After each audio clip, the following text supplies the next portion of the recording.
Mga bata, halina at matuto kasama si maestra mo. Huwag kalimutang pindutin ang like, subscribe, at ang notification bell para sa mga susunod na educational videos. Happy learning!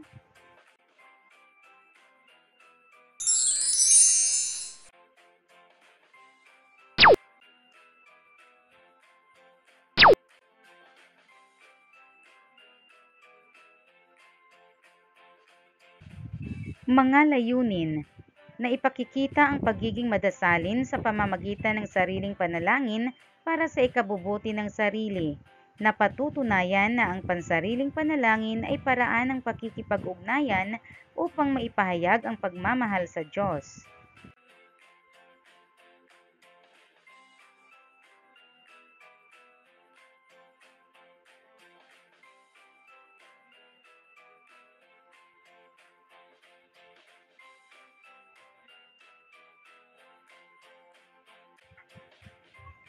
Mga bata, sabayan ako sa pag-awit. Kung ikaw ay masaya, tumawa ka, ha ha ha.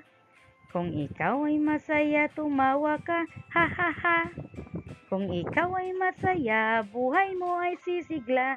Kung ikaw ay masaya, tumawa ka, ha ha ha. Kung ikaw ay masaya, pumalakpak.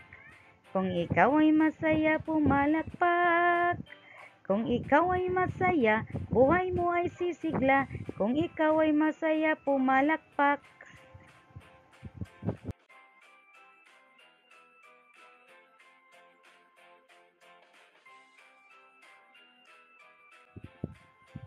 Ano-ano ang mga bagay na maaari nating ipanalangin?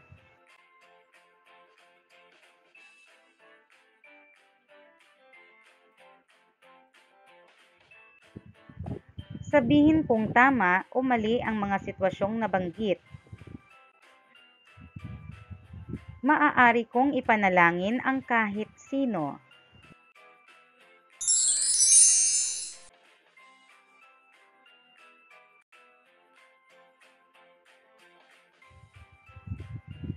Ang pagdarasal ay mabuti sa kalusugan.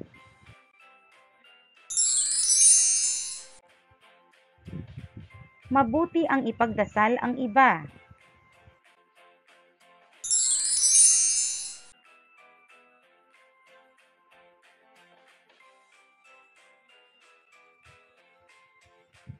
Nakakatamad ang magdasal.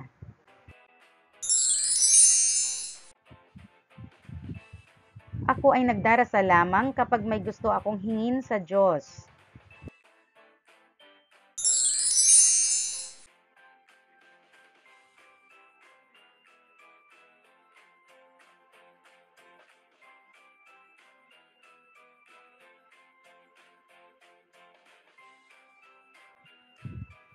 Sa araling ito, inaasahan na kayo ay maipakikita ang pagiging madasalin sa pamamagitan ng sariling panalangin para sa ikabubuti ng sarili.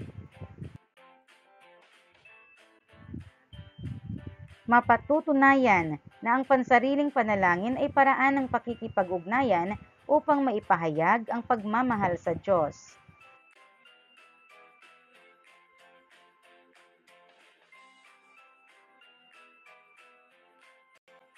Ating pag-aralan ang mga sitwasyon.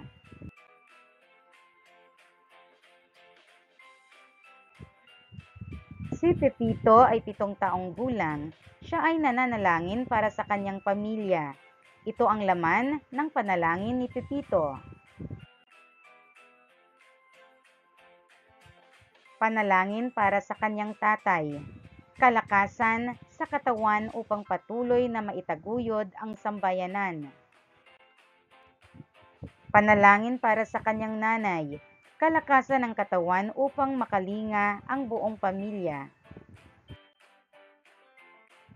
Para naman sa kanyang kuya ay makagraduate sa pag-aaral.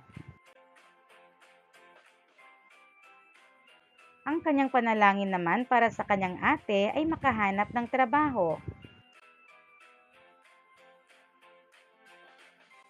Ang panalangin naman niya sa kanyang sarili ay laging makapag-aral at hindi lumiban sa klase.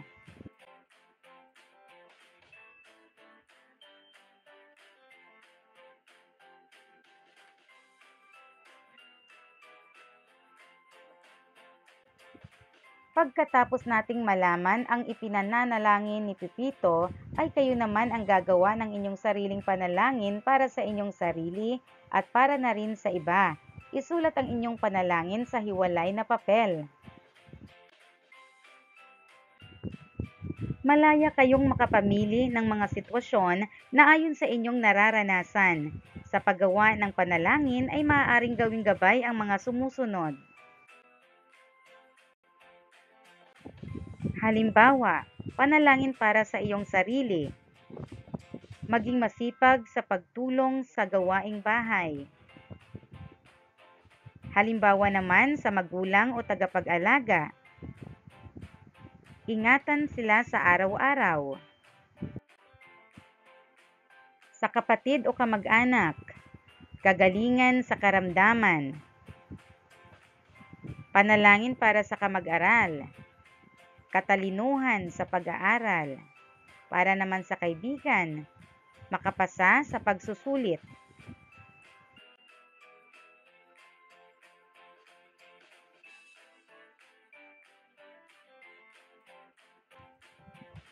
Sagutin ito.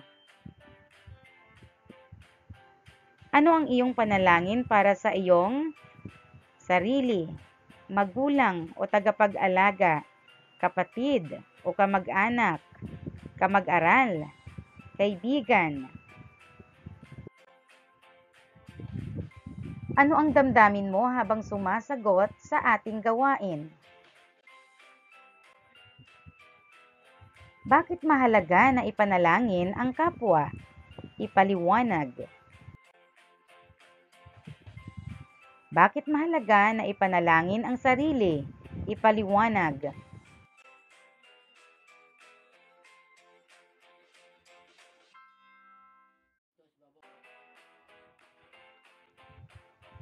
Ngayon, ibahagi sa klase ang inyong ginawang panalangin.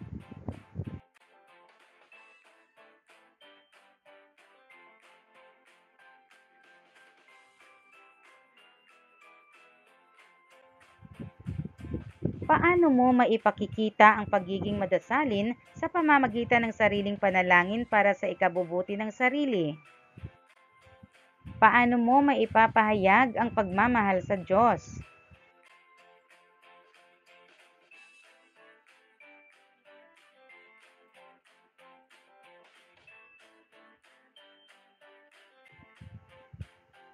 Magsulat ng maikling panalangin para sa iyong pamilya.